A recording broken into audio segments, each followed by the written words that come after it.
Hey, welcome back, everybody. Of course, this is Dr. Keith McNally, and let me ask you a question real quick. Actually, it's going to be phrased more in a statement, and you tell me whether or not you think this is a good statement to generate a research project for your high school students.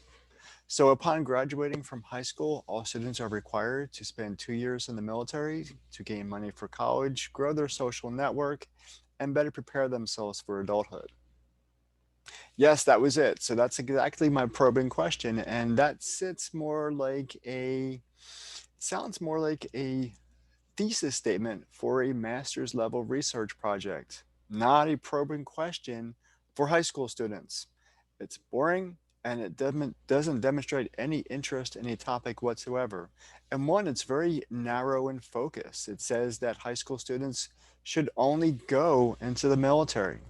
And as we know, that's probably not possible for every high school student. So it doesn't fit well in terms of helping students focus on what they need to do in order to be successful.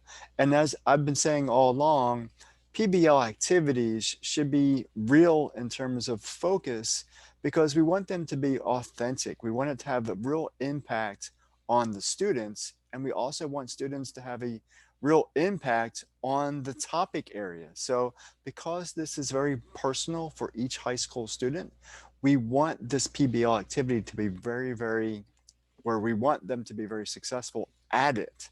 So let's reframe the probing question to be more open ended, maybe not so much ambiguous, but we want to get them motivated, excited, and give them a focal point to kind of start the research. And we'll talk about that in a future video, but let's reframe the probing question so that it does all that we want it to do, provide them with some motivation and some focus to kind of get that project going. So we could easily say, what things do high school students need to do to transition successfully into adulthood? That's an open, very vague, very broad statement that we could start our PBL activity. So with that in mind, join me next time and let's get the PBL activity rolling. Take care.